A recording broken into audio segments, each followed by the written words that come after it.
In the last episode of Dragon Ball Kakumei, Goku and Beerus had a fight that quite literally shook the heavens and was reverberated across all the universes that are known to the angels and the gods of destruction. This fight ended in both Goku and Beerus pushing themselves beyond their limits and going plus ultra beyond what they could possibly imagine. Beerus even bringing out a transformation that he has not used in thousands of years. But unfortunately, this was the day that Goku finally reached his limit. I'm going to leave a link to the full chapter review of chapter 1 of Dragon Ball Kakumei in the description below in the top comment. Go ahead and check it out. Let's jump into the most recent chapter. Goku finds himself back on Beerus' planet after his solemn defeat, as Whis asks him how he feels about all the repercussions their fight had across the cosmos, and Goku is honest. He had lost himself in the fires of combat,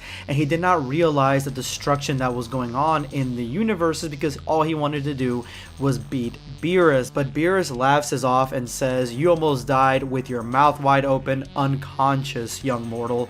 I'm not so young anymore," with a slight laugh. "Time to heal Goku to 100%, says Whis, but Goku doesn't want 100%.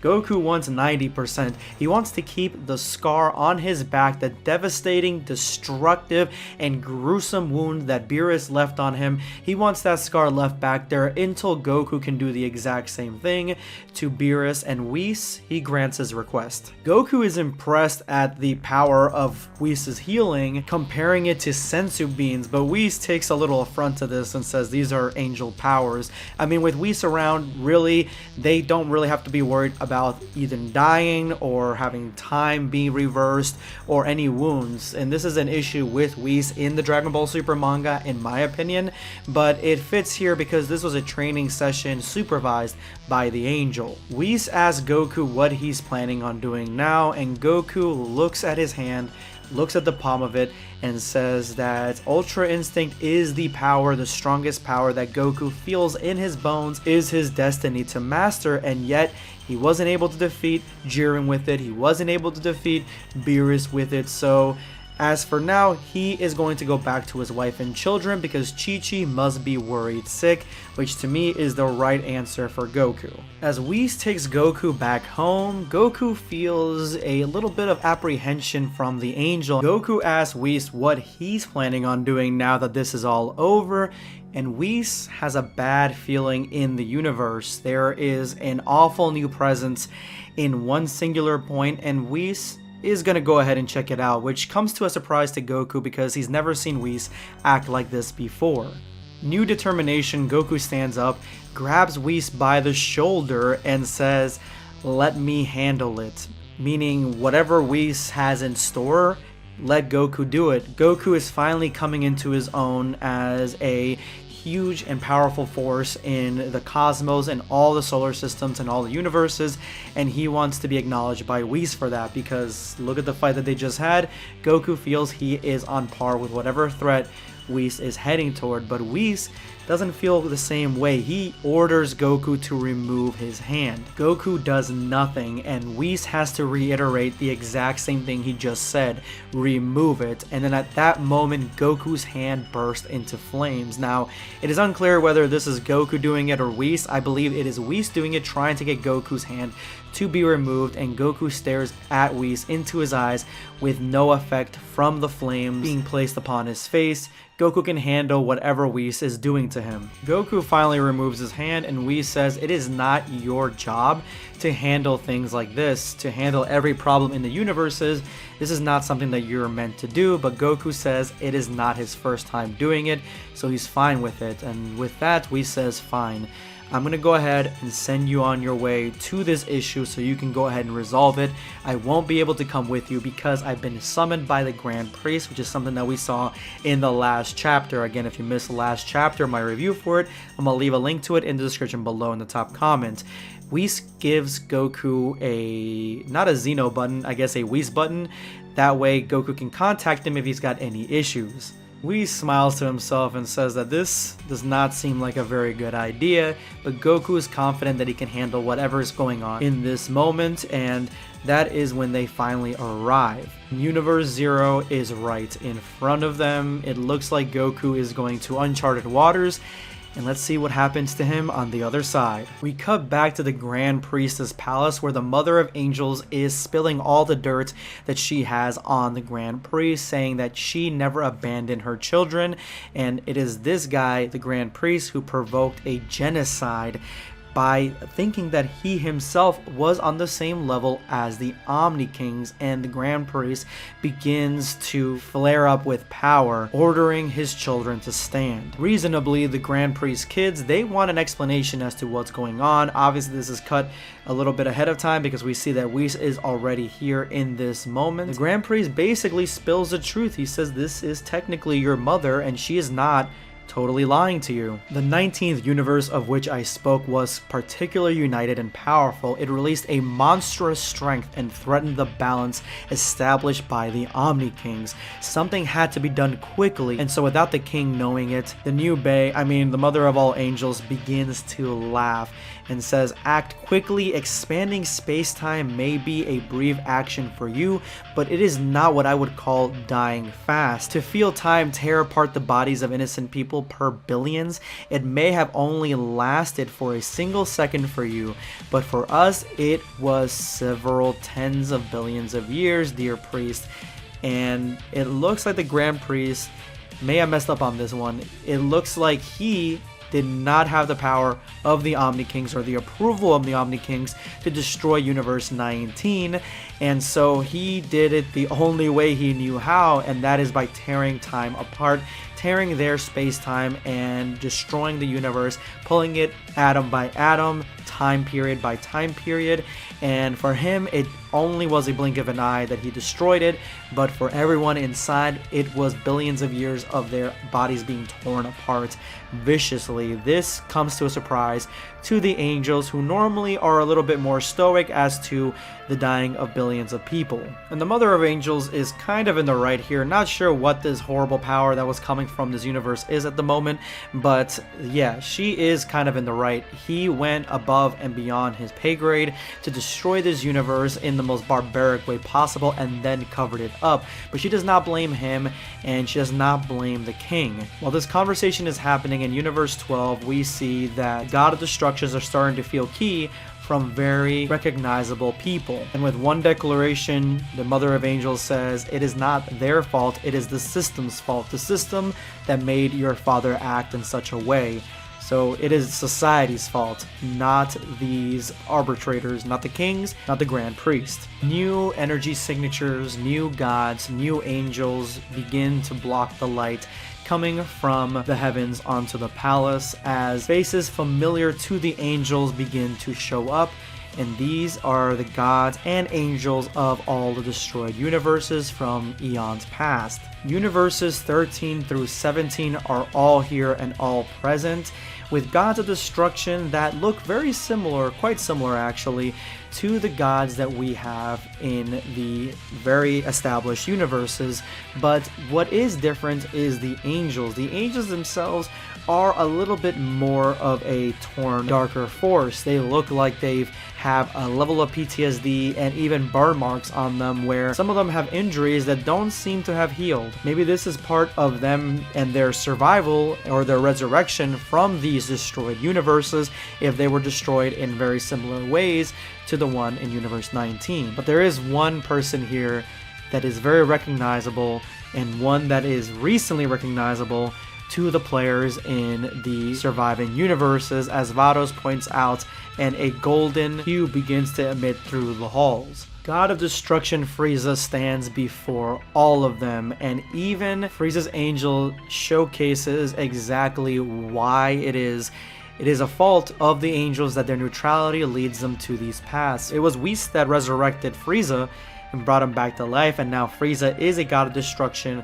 banded together with these destroyed universes. When I first read this in the original Dragon Ball Kakumei, I was actually very excited to see this development, because I always thought Frieza, if you're going to keep him around the way you are, he needs to be upgraded, and what is more upgraded than being the Emperor of the Universe to make that title basically official by becoming a god of destruction. And he gets a hot angel waifu as his angel attendant, so I think that Frieza definitely secured the bag on this one. Whis basically saw this coming, and the neutrality of the angels is a double-edged sword here, with Frieza taking the spot of a god of destruction. Frieza actually ended up talking to Zuno with his commanders, and they found out about the new universes, and he went off to kill the weakest of the god of destruction, the one that didn't have the sense or wanting to be a god of destruction, one that was lazy and powerless. He went after the weakest link and killed them, taking his spot as a god of destruction for Universe 18. Actually, Frieza was surprised that the Omni Kings would destroy such a weak god of destruction, because only Frieza thinks that threats should be eliminated, when in reality the Omni Kings destroy the weakest of the strongest. Frieza has determined that it is his birthright to be a god of destruction, and it seems that he basically killed the last one and just took the clothes off of him and put them on himself. And maybe that was enough to make him god of destruction. Maybe the angel did some sort of ritual with him, but now he is that god of destruction with all the powers that come with it. And he asks Whis if he regrets his resurrection, and Whis simply just says, "You are unconscious, Frieza. You have no idea of where you step." So I don't think he regrets it. I think that maybe he thinks that the rules themselves forced him to do it because everybody else was resurrected or brought back at the end of the Tournament of Power. But he thinks that Frieza is a child and doesn't know exactly how far he's gone in the search of greater power, and maybe this will be Frieza's undoing. Frieza gives his thanks to Whis on his resurrection again, and then asks where is Goku with a smirk. When the Grand Priest asks what does Goku have to do with anything, Whis explains that Universe Zero was something that he was concerned with. An energy signature was coming through there that he wanted to check out, but he let Goku scout ahead just to see what's going on with it, but he cannot sense Goku's ki from the dense aura that surrounds Universe Zero, and Goku's now using his button that he had given him for emergencies. Goku does not make the best scout or secret agent, because it looks like he ran in screaming like a donkey right into the headquarters of the Mother of All Angels, and that was Universe Zero. And it looks like they're using Universe Zero as headquarters as opposed to any of the other ones that were brought back from 17's Wish, but they are dealing with him as angels and higher beings should deal with mortals. And the Grand Priest is surprised why they are keeping him alive. Does he have sense of information? Why have they imprisoned him? And the Mother of Angels responds with, "Don't act like an ignorant Kaishi. You know exactly why we use him." I love the artwork in this. The artwork is so phenomenal in this, guys. This is, I had to gush over it. It is just awe-inspiring, honestly. And I would determine with Goku's 6-second breach of Universe Zero, he was caught by the angels and the Mother of All Angels, and has been strung up, chained up, with chains protruding right through his body. And as he yells and screams, "You cowards, get back here. What do you want from me?" Probably regretting his decision to go to Universe Zero in the first place instead of just going home. Goku is now taken out of commission, imprisoned until the foreseeable future. Honestly, this is a great way to build stakes up in your story. Goku was shaking the universes almost as strong as Beerus in the beginning, the first chapter. That's all it was dedicated to, and now he has been single-handedly brought down by the angels and taken out of commission. So their strongest warrior is incapacitated, and now they need to find a new one. Goku seems to be their hostage, as well as the rest of the universes, and the Grand Priest asks, "What are your demands?" The abolition of the divine hierarchy and the removal of that neutrality that you're so obsessed with. Such great stakes. Now, if this is something that they agree with, the Omni Kings would have to be taken out of commission, and the universes would go into war.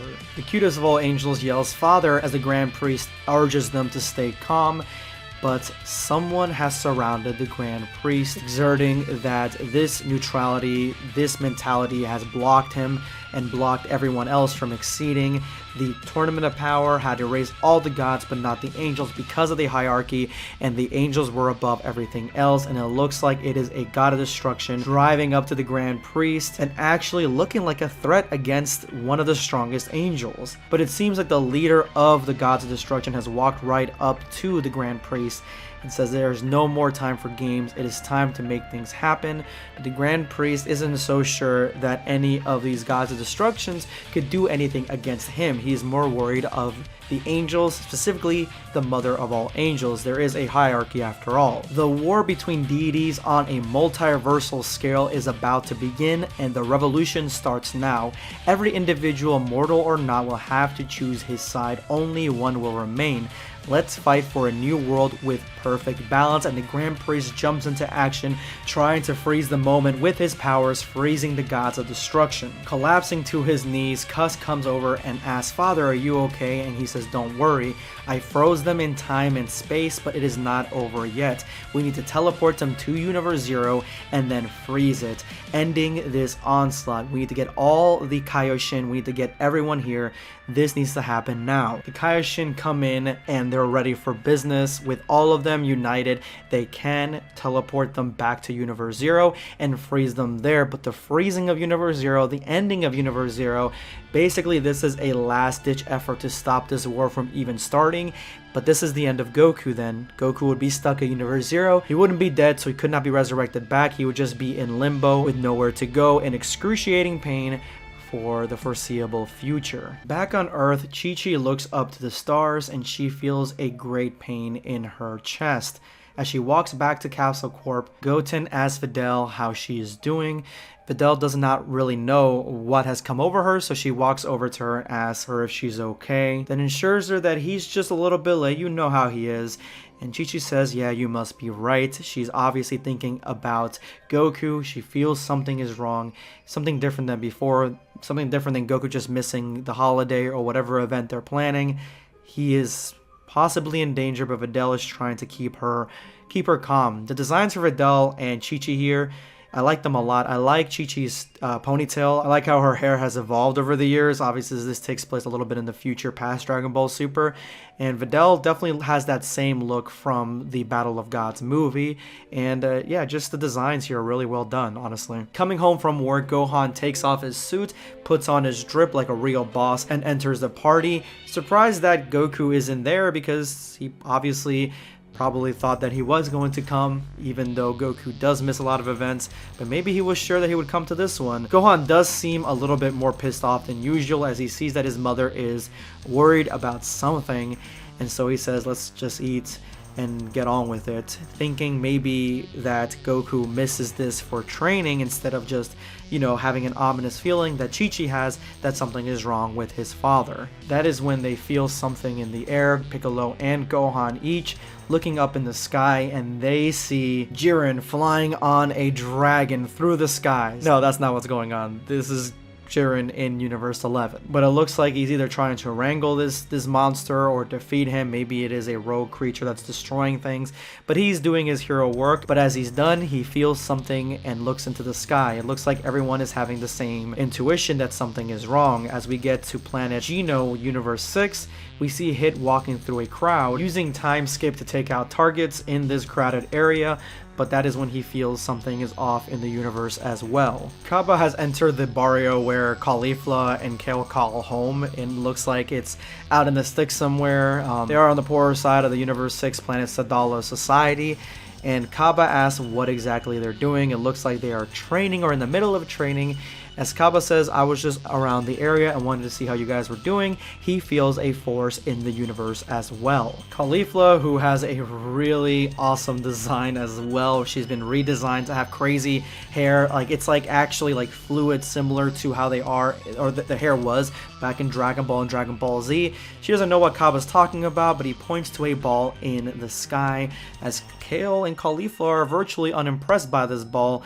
But that is when the ball begins to speak. I am the Grand Priest of the multiverse, and I come to bring you the direct orders of the one you call God. I address myself to all life forms present in this world. An evil angel rebelled against me, and I froze her for a period of 2 years. A war between universes will start once this delay is over. Every single individual will have to be ready and choose a side. Everyone is confused as to what is going on. Why would the Grand Priest talk through a giant ball? Jiren's like, what do you mean frozen? And Gohan has no idea what any of this means. But I do like that there is a set time limit now. There's 2 years before they become unfrozen, giving the heroes of all the universes. We see the main characters here, Kaba killing Caulifla, Hit, Jiren, Gohan, and Piccolo, giving them all time to train and become stronger. This is a great setup for this arc. Now Caulifla seems a bit more worried as Topo reacts and reaches out to Jiren, who sees the same exact thing. We get the entire Z squad here. They're all aghast as to what is going on in this universe. Even Krillin is sporting like a little buzz cut, which I love. I love to see that, honestly. I love the designs. They're a little bit older than before. Even Goten and Trunks are older, like they look like they're actually teenage years, and they are built. They are definitely, they've been getting their gains. They are much stronger than before. And Goten looks back at his mother, realizing that what Vegeta is saying is true. Vegeta says that Goku is not here, he should be here, and that is a problem that Chi-Chi's probably feeling, that something is wrong with Goku since he's always hanging out with the angels. As Goku looks like he is frozen as well. So it looks like Universe Zero might be frozen along against the rest of the rebelling angels and gods of destruction. This is the end of the chapter. This was a great read, and it definitely, again, it sets up what happens next quite beautifully. We know that these guys are going to have to train. There's going to be a time skip of 2 years. There's going to be maybe new transformations, new powers. Goten and Trunks may be viable in becoming stronger in this. I'm hoping that they make them all Super Saiyan gods. I'm hoping that if Krillin gets involved or anybody else, they learn Kaioken. Jiren becomes even stronger. Hit maybe has to advance his abilities a little bit more because he wasn't as strong as everybody else in the Tournament of Power. And Kale Caulifla and Kaba can also become Super Saiyan gods. There's so much storytelling going on here, such a great premise. We never got this far with the first chapter back those 4 years ago. So I'm really happy to see that we're finally getting that ending, or that continuation, I mean, of Dragon Ball Kakumei, and I can't be happier for it. Let me know in the comments below, guys, what you guys thought of today's chapter, and I can't wait to review the next one coming up. Let me know in the comments below what you guys think. This is going to be Blackscape signing off. Take care, guys. Subscribe for more content.